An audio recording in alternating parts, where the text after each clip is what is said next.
All right, welcome to 2.16. Here we're going to continue on with polynomial identities, and we're going to take a look at the binomial theorem. Now, a couple of words about the binomial theorem. First off, there's a lot of new notation, a lot of new things that we're going to define, so take your time with it. The second thing is just how incredibly useful the binomial theorem is. It has a very, very important role to play in calculus. It helps us prove one of the most useful theorems in calculus, the derivative rule for power functions. And it's also incredibly useful in probability, two of the most important areas of mathematics. So let's go ahead and take a look. So to start off, take a look at each of these binomials. Now here's a little piece of new notation, but we've seen it over and over again. The term binomial, bi meaning two, nomial meaning number, and so a binomial is something that has two terms here. X plus 2 is a binomial. X plus 2 to the first power is a binomial to the first power. X plus 2 to the second power is x plus 2 squared. So x plus 2 times x plus 2, and each of these are considered a binomial. So go ahead and expand these out. All right, remember x plus 2 squared is x plus 2 times x plus 2. FOIL it out. Go ahead and do this on your own, and take note of anything that you're noticing, just any observation that you make.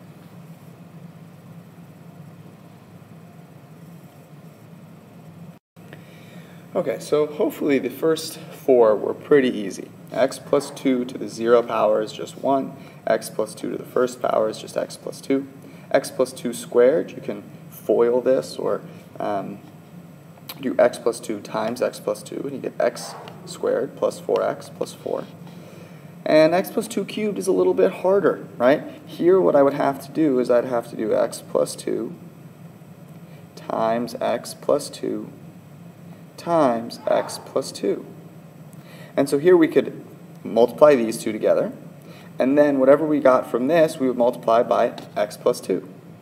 Okay? Now when we get to x plus 2 to the 8th power, you're saying to yourself, oh my lord, I have x plus 2 times x plus 2 times x plus 2 times x plus 2, that's only halfway there, times x plus 2 times x plus 2 times x plus 2 times x plus 2. Now, I am pretty sure that you do not want to spend the time to do this. And so a couple of things that you notice. First is, as the exponent gets bigger and bigger, the longer this process is going to take, right? Certainly, when I get to 8, I've already reached the point where I don't think it's a very good use of time to spend all this time multiplying these out. In fact, x plus 2 cubed took long enough. So my hope is there might be some way that for when I have a binomial raised to a power, I actually can just write down what the expansion is going to be by using the rules that it's following.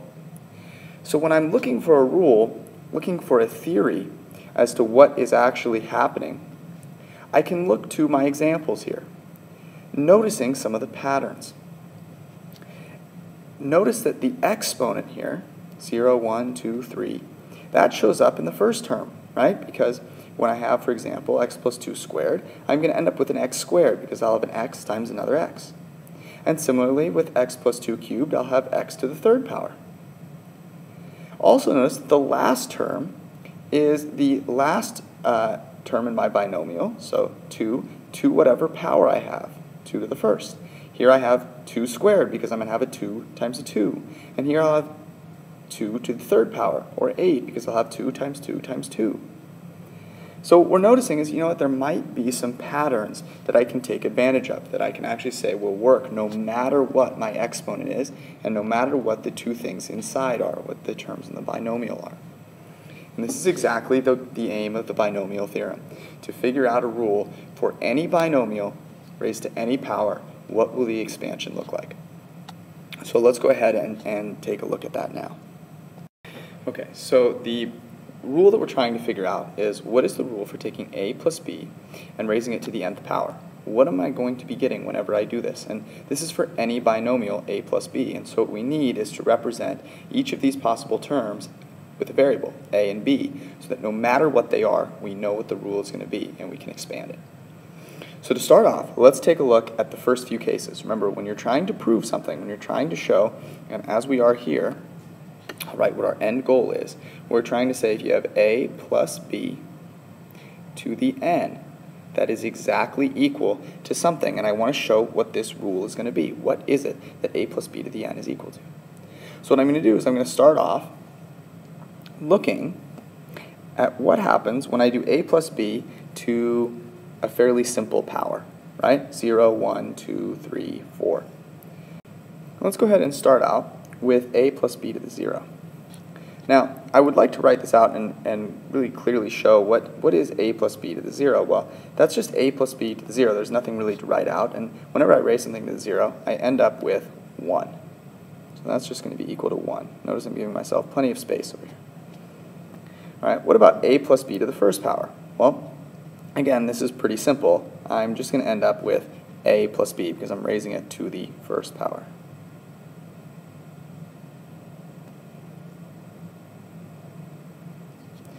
Okay. What about a plus b squared? Well, here, remember, this is a plus b times a plus b. A plus b times a plus b. All right? So what is this going to be equal to? Well, I multiply it out, and what I have to do is I have to take a, and I can't just multiply it by a. I have to take this first term, and I have to multiply it by both pieces here. Okay? So I have to do a times a and a times b. And then I have to take b and multiply by both terms here, so I'll have b times a, which will be another ab, and then b times b, which will be b squared. So I'll have a squared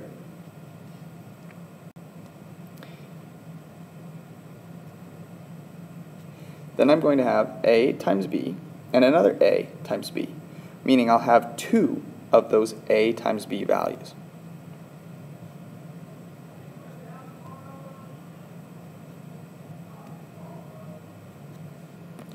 And last, I'll have b times b, which will be b squared. Okay, what about a plus b cubed? Well, notice this is just a plus b times a plus b times a plus b. I'll write that down below. A plus b times a plus b times a plus b. Well, this seems kind of tricky because I'd have to look at all the possible combinations. I'd have to take a, and I have to multiply it out, not just by both a and b here, but I have to do a times a, and then times a. And then I have to do a times a, and then times b. I have to look at all the possible combinations because the distributive property tells me I have to multiply a by all of the other pieces in each other binomial. That looks like kind of a pain. But notice that a plus b times a plus b, that's just a plus b squared, and I've already done that. So I can just take whatever this is and multiply it by a plus b. And the distributive property makes this a little easier. I'll have a times a, that'll give me an a cubed. I'll have a times 2ab, that'll give me 2a squared b. And then I'll have a times b squared, and that'll be a b squared. And then I'll do b times each of these. I'll have b times a squared. Okay, and I'll have b times 2ab, and that'll give me 2ab squared. Well, notice I had an ab squared already, so I'd now have 3 ab squareds. Then I'll do b times b squared, and I'll get b cubed. So what am I going to end up with? Well, first I'm going to have an a cubed. Okay. Then remember I got 2a squared b's, and I had another b times a squared, which would be 1 more a squared b. So I'll have 3 total a squared b. Okay, now notice I also had an a times a b squared, and I had 2 ab squareds. So that's going to give me another 3. And this time I just have an a to the first and a b squared. And last but not least, I had b times b squared, which was just b cubed. All right, what about a plus b to the fourth? Well, same idea here, right? Here, this is going to be a plus b times a plus b times A plus B times A plus B. Well, this looks like a real pain because I'd have to look at all the possible combinations. I'd have to say, okay, well, first I could have all A's. I can multiply all the A's together. But then I could also have all these combinations where I had an A, another A, another A, and one B. 3 A's and 1 B. In other words, I'd have A cubed B. But notice there's more than one way I can do that. Because I do A times A times A times B. But I could also do B times A times A times A. And that's just going to get really, really long and laborious. But notice that this is A plus B times A plus B times A plus B. That's what we just did up here. So we can actually multiply through, we can do A times all of these, and then B times all of these, and add the like terms together. So go ahead and do that off to the side. So leave this space empty, and do A times A plus B, and distribute each A and B into this, multiply them through, and add the like terms. All right, first we ended up with an A to the 4th power. Okay? And then we had an A to the 3rd power times a B to the 1st power. How many of those did we have? Well, certainly we had an 3A to the 3rd times B. That would be 3 of them. But then when we multiplied B by A to the 3rd, we got B, A to the 3rd, or A to the 3rd times B, and that would be another one of those terms. So I'd have 1 plus 3, which would be 4.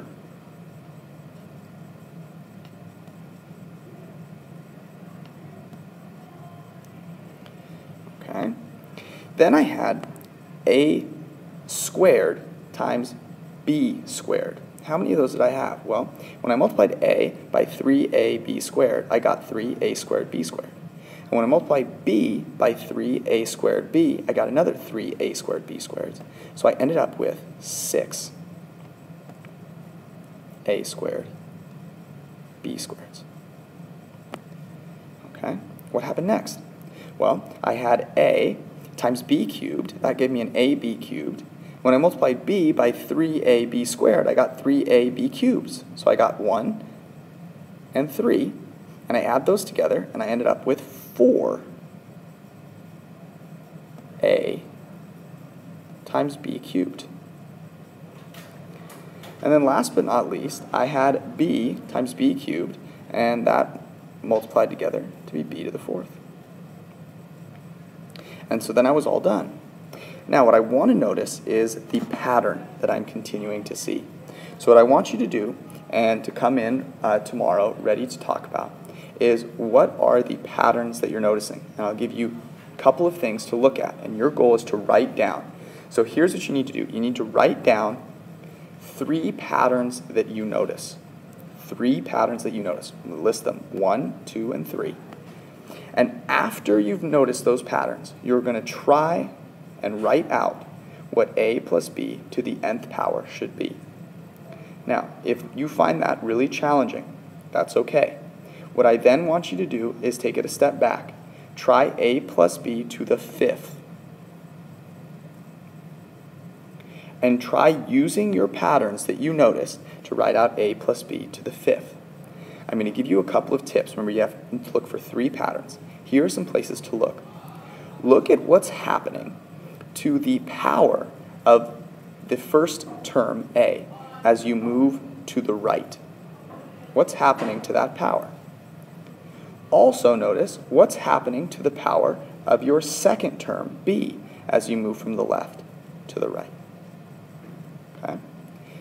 Then the next thing to look at is how do the coefficients relate as I go from A plus B to the 0, A plus B to the 1, on down. And here's where I'm going to make it a little easier. Notice the coefficient of A is 1. Coefficient of B is 1.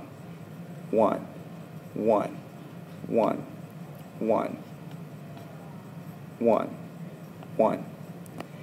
Then look at the inside ones and notice how the inside ones relate to the 2 above it.